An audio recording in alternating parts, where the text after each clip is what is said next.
નમસ્કાર દર્શક મિત્રો, હું જીગર દેવાણી આપ સૌનું સ્વાગત કરું છું ચર્ચા છડે ચોકમાં. ચર્ચા છડે ચોકમાં આજે બીજી શું ચર્ચા હોઈ શકે? સવારથી એક જ વાત, બસ અકસ્માત. જી હા, આ એક એવો અકસ્માત હતો કે જેને આપણા સૌના રૂવાડા ઉભા કરી નાખ્યા. બધા વિચારતા થઈ ગયા કે આ જગ્યાએ હું હોત તો, આ જગ્યાએ તમે હોત તો, આ જગ્યાએ આપણું કોઈ હોત તો. બસ આ તો સુધી વાત અટકી અને બધાના હોશ ઉડી ગયા. ત્યારે સવાલ એ થાય છે કે આ અકસ્માતોની આ વણઝાર જે વધતી જતી જોવા મળી રહી છે, આ વાસ્તવમાં કોઈ ભૂલના કારણે થઈ રહી છે કે કોઈ કોન્ટ્રાક્ટ કિલિંગનો એક પ્રકાર છે કે પછી વારંવાર વહીવટી ક્ષેત્રે જે પણ જે ઉણપ રહી ગઈ છે, ત્રુટીઓ રહી ગઈ છે અને એનો ફાયદો આ ડ્રાઈવરો ઉઠાવી રહ્યા છે, એનો ભાગ છે. કરીશું આજે વાત ચર્ચા છડે ચોકમાં.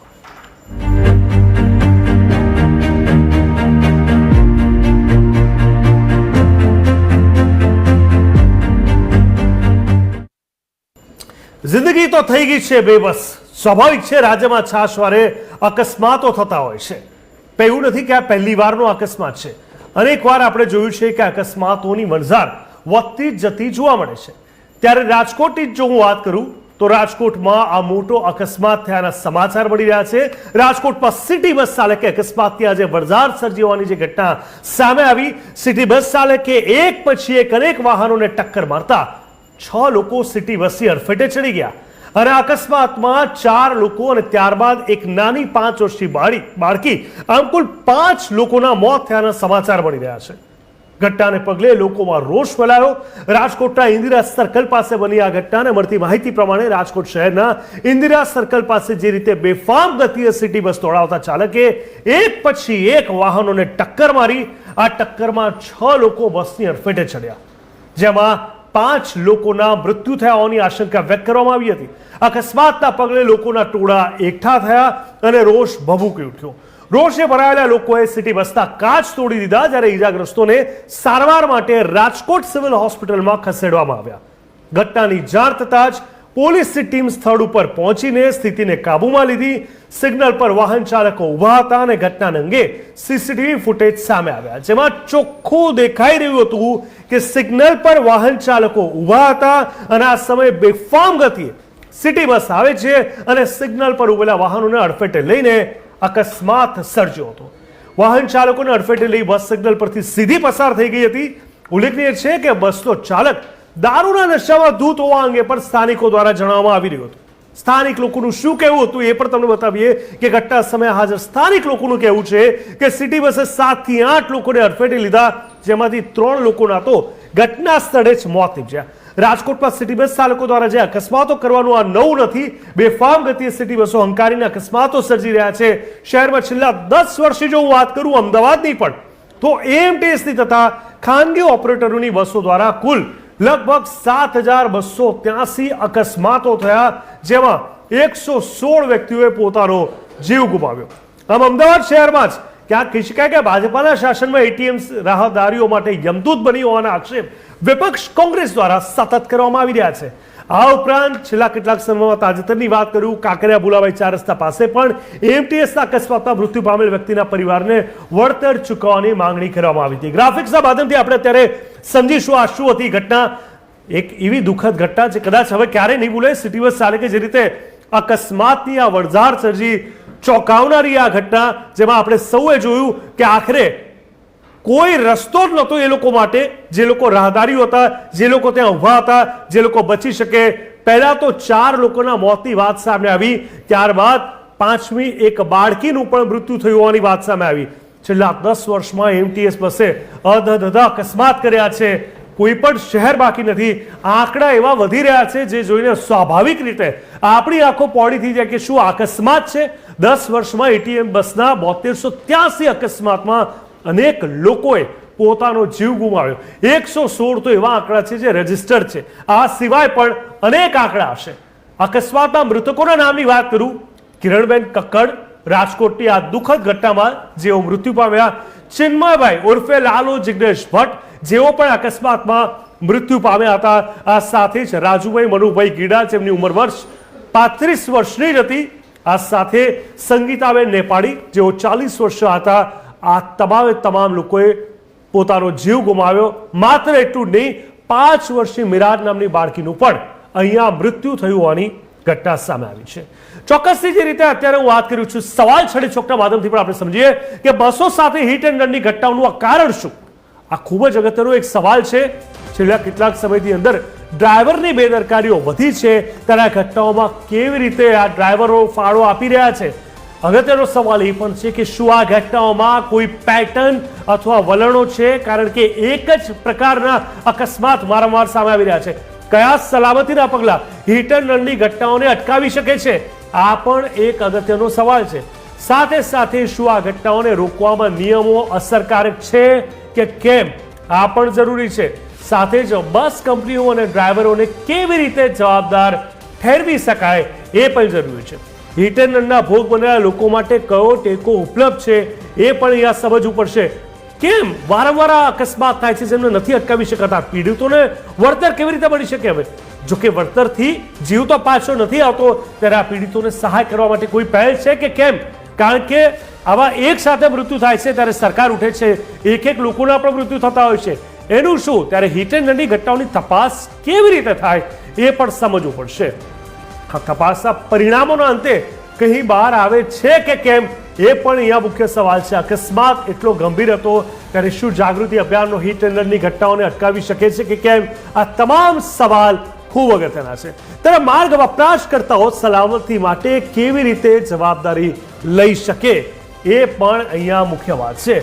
જે રીતે મેં તમને વાત કરી કે સતત આપણે આ અકસ્માતની વાત કરવી એટલા માટે જરૂરી છે કારણ કે આ પહેલી વખત નથી, અનેક વખત થયું છે અને ન કરે નારાયણ હજુ અનેક વખત કેટલી વાર થશે એ આપણને ખબર નથી. ત્યારે ડ્રાઈવરોને લઈને પણ અનેક સવાલ થઈ રહ્યા છે. એ ડ્રાઈવરો કે જે લોકો ક્યાંક ને ક્યાંક જવાબદારી પોતાની ભૂલી ગયા છે, ત્યારે ડ્રાઈવરની ભૂલ આ ઘટનાઓમાં કેવી રીતે ફાળો આપે છે આ એક મુખ્ય સવાલ છે.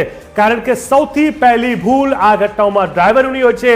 ત્યારે શું વાહન જાળવણી અને સલામતી પ્રોટોકોલ પૂરતા છે કે કેમ? કારણ કે શું તેમને કોઈ ટ્રેનિંગ આપવામાં આવે છે? તેમને ચેકિંગ કર્યું? જો બ્રેક ફેલ થઈ તો પહેલા કેમ નથી ખબર?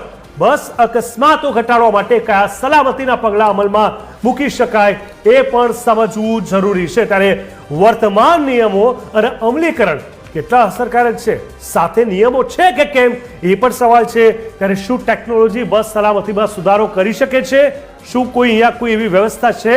ત્યારે ડ્રાઈવરની બેદરકારીને કેવી રીતે સંબોધિત કરવી જોઈએ, કરી શકાય? બસ ડ્રાઈવરોને કઈ તાલીમ અથવા સહાય મળે છે? શું એ લોકોને પૂરતી ટ્રેનિંગ આપવામાં આવે છે કે કેમ? એ પણ અગત્યનો સવાલ છે. ત્યારે શું ડ્રાઈવરોને અકસ્માતો માટે જવાબદાર ગણવામાં આવે છે કે પછી કોન્ટ્રાક્ટ કંપનીઓ અહીંયા જવાબદાર છે? ત્યારે બસ કંપનીઓને અકસ્માતો માટે કેવી રીતે જવાબદાર ઠેરવી શકાય? કારણ કે જવાબદારી અહીંયા મ્યુચ્યુઅલ હોઈ શકે અને બસ અકસ્માતો ઘટાડવા માટે કયા નિવારક પગલાં લઈ શકાય? આ તમામ સવાલો ખૂબ જ જરૂરી છે આપણે સમજવા માટે. અને આગળ જો હું તમને વાત કરું તો રાજકોટમાં જે રીતે ફરી એકવાર આ સિટી બસ યમદૂત બની ઇન્દિરા સર્કલ પાસે બેફામ ગતિએ બસ દોડાવી રહેલા સિટી બસ ચાલકે 5 વાહનોને અડફેટે લીધા અને અકસ્માતમાં 5 વ્યક્તિઓના ઘટના સ્થળે જ મૃત્યુ થયા હતા, જ્યારે એકનું સારવાર દરમિયાન મોત થયું હતું. જોકે અકસ્માતની ઘટના બાદ લોકોમાં ભારે આક્રોશ જોવા મળ્યો અને લોકોએ બસમાં તોડફોડ મચાવી પોતાનો રોષ વ્યક્ત કર્યો હતો. ઘટનાને લઈ પોલીસનો કાફલો ઘટના સ્થળે દોડી આવી લાઠીચાર્જ કરીને લોકોના ટોળાને વિખેર્યો. અકસ્માત સર્જનાર બસ રાજપથ લિમિટેડ નામની એજન્સીની હોવાનું સામે આવ્યું છે. અકસ્માતના સીસીટીવીમાં સ્પષ્ટ જોઈ શકાય છે કે સિગ્નલ ખુલતા દરેક વાહનો ધીમે ધીમે આગળ વધી રહ્યા છે અને અચાનક પાછળથી સિટી બસ આવી અને ઝડપભેર આગળ વધવાના પ્રયાસમાં નિર્દોષ લોકોને અડફેટે લે છે. વારંવાર સિટી બસના અકસ્માતને લઈ અનેક સવાલો અહીંયા ઉઠી રહ્યા છે.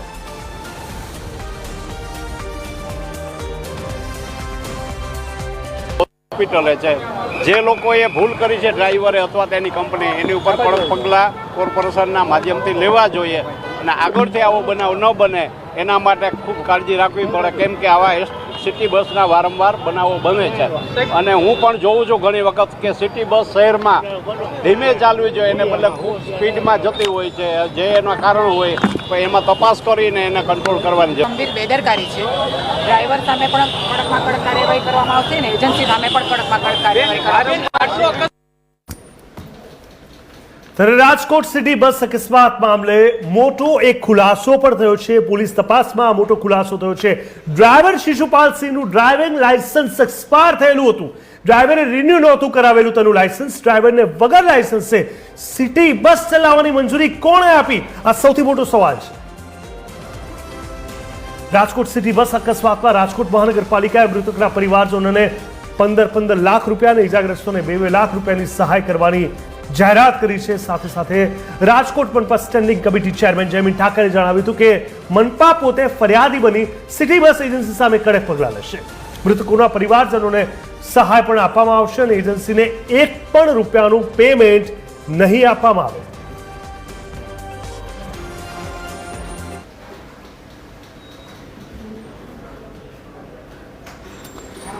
ચોક્કસથી હવે ચર્ચાને આગળ વધારી આપણે જે રીતે સમજવાની કોશિશ કરી રહ્યા છે કે આ આખી ઘટના ઘટી છે. માત્ર દુઃખદ ઘટના, રોષજનક ઘટના ના કહેવાય, પરંતુ માનવ વધ આ કહી શકાય.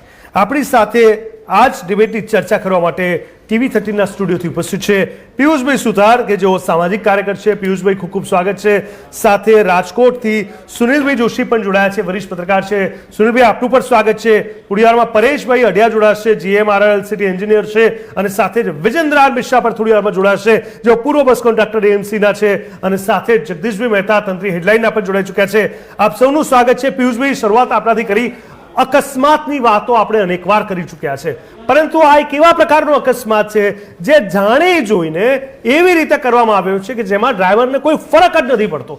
તો આટલી છૂટ એવામાં જ્યારે લાયસન્સ ના હોય, કેમ પહેલા તો અહીંયા જવાબદારી પહેલા તો કોની બને છે? આ ડ્રાઈવર અને આ બસ અને અકસ્માતની પાછળ પ્રાથમિક ધોરણે પહેલી જવાબદારી કોની, તમારા મત મુજબ? બહુ દુઃખદ ઘટના છે. પ્રાથમિક જવાબદારી સરકારની હું કહીશ, કારણ કે સરકાર આ જે પબ્લિક સેવા ચલાવવા માટે સક્ષમ નથી એ જાતે એમની જાતે સાબિત કરે છે કે જે જાતે આ સિસ્ટમ ચલાવવા માટે સક્ષમ નથી, આવડત નથી, સમજણ નથી, જેના કારણે ખાનગી કોન્ટ્રાક્ટરોને આ કોન્ટ્રાક્ટ આપીને શહેરમાં જીવતા લોકોને બેફામ મારી નાખવા માટેની છૂટ આપવામાં આવે છે. 15 લાખની સહાય કરી. હું એમ કહીશ સહાય નહીં, 15 લાખમાં મૃતકોના સોદા થયા. હું એમ જ કહીશ સરકાર દ્વારા 15 લાખમાં ક્યાંક ને ક્યાંક 15 લાખમાં સોદા થયા છે કે જે લોકો મૃત્યુ પામ્યા છે. બીજી વસ્તુ, આરટીઓ શું ધ્યાન રાખે છે? આરટીઓ કરે છે શું? આમ તો તમે રોડ ઉપર પબ્લિકની પાસે લાયસન્સો માંગવા માટે રોડ ઉપર ઉતરી પડો છો, દંડ વસૂલવા માટે રોડ ઉપર ઉતરી પડો છો, તો તમે કઈ સરકારી બસો, MTS છે, સિટી બસોના કયા ડ્રાઈવરોનું લાયસન્સ ચેક કર્યું? કઈ બાબત તમે ચેક કરી કોન્ટ્રાક્ટરની કે કઈ રીતે વાહનો ચાલે છે? આજે અમદાવાદમાં એક શટલ રિક્ષામાં 2 પેસેન્જર વધારે બેસાડ્યા હોય તો તમે એને દંડ ભરો છો, કાર્યવાહી કરો છો, એના પર કેસ કરો છો અને ધમકીઓ આપો છો કે દંડ નહીં ભરો તો કોર્ટમાં જવું પડશે. તો તમે આ સિટી બસની અંદર 100 પેસેન્જર ભરો છો, તમે એમનું શું ઉખાડી લીધું? તમે કોન્ટ્રાક્ટ લઈને રૂપિયા ભેગા કર્યા છે અને રૂપિયા લઈને સરકાર બેસી જાય છે ત્યારે કોન્ટ્રાક્ટરો બેફામ બને છે. અને કોન્ટ્રાક્ટરને બચાવવા માટે સરકારી દલાલો કહીશું, સરકારી દલાલો કોન્ટ્રાક્ટરને બચાવવા માટે, આરોપીને બચાવવા માટે પીડિતને ભલામણ કરે છે, પીડિતને સમજાવવા જાય છે કે શાંતિ રાખો, આમ કરો, તેમ કરો. શા માટે તમે પીડિતને હેરાન કરો છો? સવાલ એ જ છે કે પોલીસ આમ તો લાઠીચાર્જ બહુ કરતી હોય છે, જ્યાં ને ત્યાં વારંવાર નાની વાતે દંડ કરો, લાઠીચાર્જ કરો, કોઈને રોકવા, હેરાન કરવા, ઘણું બધું. પરંતુ આવી સમયે કેમ કોઈ પકડ નથી, કોઈ વ્યવસ્થા નથી, કેમ એ લોકોની ધરપકડ નથી થતી, કેમ કોઈ કાર્યવાહી નથી થતી? આ બધા સવાલો થઈ રહ્યા છે.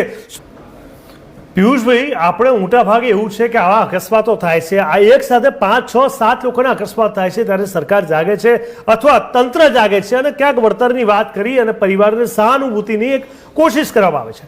પરંતુ છૂટા છવાયા 1-2 અકસ્માતો તો કેટલા થાય છે ગણ્યા ગણાયની. એ લોકોનું શું? હું વળતરની વાત નથી કરતો, વળતર માણસો પાછા નહીં આપી શકે. વળતરથી વાત કેમ અહીંયા પૂરી થઈ જાય છે?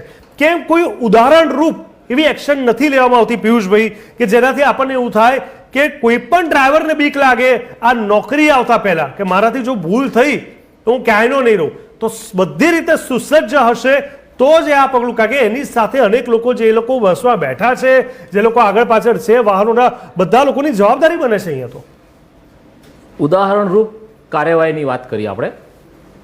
હું પહેલાં એ કહીશ કે આપણી આ સિસ્ટમમાં જે જવાબદાર લોકો છે કે જેને આ જનતાની સલામતી, સેવા અને સુરક્ષા જે કંઈ હોય એની જવાબદારી લઈને ભણી ગણીને આઈપીએસ બનીને હોદ્દો લઈને બેઠા છે. એ બધા કરતાં હું એક આતંકવાદીઓને હું સારા ગણીશ. આ લોકો કરતાં આતંકવાદીઓ ખરેખર એમના કરતાં 100% ઘણા સારા કહેવાય કે કોઈ પણ બનાવ કે કોઈ પણ ઘટના બન્યા પછી કે હુમલા કર્યા પછી આ જવાબદારી સ્વીકારે છે. આ જવાબદારી સ્વીકારવાની તાકાત નથી આ જવાબદાર આઈપીએસ અધિકારીઓને, કે જે સત્તા લઈને બેઠા છે, જે સરકારમાં બેઠા છે, એ લોકોને જવાબદારી સ્વીકારવાની કેપેસિટી નથી એમની. અને જનતા ઉપર શું વાત કરવી, આ લોકો પૈસા સોદો કર્યો કહેવાય. આ કોન્ટ્રાક્ટ ઉપર કોન્ટ્રાક્ટ બેઝ આપી દે ને એટલે આ સોદો કર્યો કહેવાય. પૈસા લઈને બેસી જવાનું અને મળતિયાઓને જ કોન્ટ્રાક્ટ આપવાનો. હું જનતાને એક જ અપીલ કરીશ કે 1 મહિના માટે એ સુવિધાઓનો બહિષ્કાર કરો. 1 મહિના માટે તમામ સુવિધાનો બહિષ્કાર કરો, રોડ પર ફરતી બસોનો, સરકારી બસોનો. એ સિવાય તમે કશું જ નહીં કરી શકો, કારણ કે આ લોકો બેફામ બની ગયા છે. એમને બચાવવા માટે આઈએસ આઈપીએસ દલાલો પીડિતોને પીડિતોની સેવા મદદ કરવાની જગ્યાએ આરોપીને સાચવવા માટે દોડી જાય છે. આ રીત છે, આ ભણતર છે, આ એજ્યુકેશન છે, આ સંસ્કાર છે. આ જવાબદારી લઈને બેઠા તો તમે કોઈ પણ જગ્યાએ જઈને જુઓ, તમે કોઈ બાબતે બસની કે એની કોઈની કમ્પ્લેન કરી હોય તમે ક્યાં કરશો? કયો જવાબદારીનો કોઈનો ફોન છે તમારી પાસે? પબ્લિક પાસે કઈ સિસ્ટમનો ફોન છે કે અમે એને જાણ કરી શકીએ? પબ્લિકને જાણ નહીં કરવાની. અમે જે ધારીએ એ જ કરીશું. આ નીતિ ઉપર આ સિસ્ટમ ચાલે છે, જેના કારણે લોકો મૃત્યુ પામે છે. આજે કોઈને ફોન કરીને કોઈ આઈપીએસ ને જાણ કરવી હોય, તમે કોઈને બી ફોન કરો કોઈ તમને જવાબ નહીં આપે, કોઈ ફોન નંબર મેં નહીં આપે. શા માટે? તમે બેઠા છો શેના માટે? પબ્લિક માટે બેઠા છો કે વીઆઈપીઓની ગુલામી કરવા બેઠા છો? બિલકુલ, એ સવાલ એ જ થાય છે કે શું એના માટે આપણે ખોબો ભરીને વોટ આપ્યા છે? સુનિલ, હકીકત કહું, જી, આ મહિનાની જ વાત છે. હા, જુનાવાડાથી હું જયારે નીકળ્યો તો મારી આગળ એક બસ ઊભી હતી, એમટીએસ પેસેન્જર ભરેલી બસ ઊભી હતી. અને થોડી વાર હું એ બસની પાછળ ઊભો રહ્યો તો થોડી વાર પછી મને એવું જોવા મળ્યું કે ડ્રાઈવર પોતે પાછળ ક્યાંકથી પાનના ગલ્લેથી મસાલા લઈને આવે છે અને છેલ્લી સીટમાં મસાલા બારીમાંથી આપે છે અને પછી બસ લઈને નીકળી જાય છે. બસ લઈને નીકળ્યા પછી 1 કિલોમીટર આગળ જાય છે, ત્યાં ગાડી એને જ્યાં બસ સ્ટેન્ડ છે, બસ સ્ટેન્ડ થી 20 ફૂટ દૂર રોડ ઉપર બસ ઊભી રાખીને પેસેન્જરોને ઉતારે છે, ચડાવે છે. જે બસ સ્ટેન્ડ અને બસની વચ્ચે એક બીજી બસ જાય એટલી જગ્યા રાખીને ઉતારે છે. આ બાબતની વિડીયો સાથે મેં કોર્પોરેશનના એમટીએસના જવાબદાર અધિકારીને વિડીયો મોકલ્યો અને આ બધી બાબત જણાઈ. મને નથી લાગતું કે આની અંદર એ ડ્રાઈવરની આગળ એ જવાબદાર અધિકારીએ કોઈ એક્શન લીધું હોય, કારણ કે એનો વળતો જવાબ મને હજુ સુધી આ અધિકારીએ કોઈ આપ્યો નથી કે આ ડ્રાઈવરને મેં આટલો દંડ કર્યો કે એને નોકરીથી ઉતાર્યો. તો આ રીતની મિલીભગત હોય છે. ખાલી દંડ ભરાવીને તમે જનતાના જીવના સોદા કરો છો. દંડ એટલે શું? રૂપિયા ભેગા કરવાના ને. પોસ્ટ વાત છે કે તમને ખબર છે કે આ રીતે ન થાય, આ રીતે થાય, આટલું કરાય, આટલું ન કરાય, કોઈ પણ ધારા ધોરણો નિયમો જે વાત કરો તમને ખબર જ છે કે શું થવું જોઈએ, શું ના થવું જોઈએ, તો ન થવાવાળી વાત કેમ થઈ રહી છે? કેમ લોકોના જીવના ધોરણે ક્યાંક ને ક્યાંક આ રિસ્ક કોનું? તો પબ્લિકનું ને. કઈ પબ્લિક? જે બિચારી ઇનોસન્ટલી ઊભી હતી. તમે દ્રશ્યો કદાચ જોશો તો તમારા રૂવાડા ઉભા થઈ જશે. હું ચાહીશ પીસીઆર ને ફરી એકવાર એ વિઝ્યુઅલ્સ બતાવે તમને.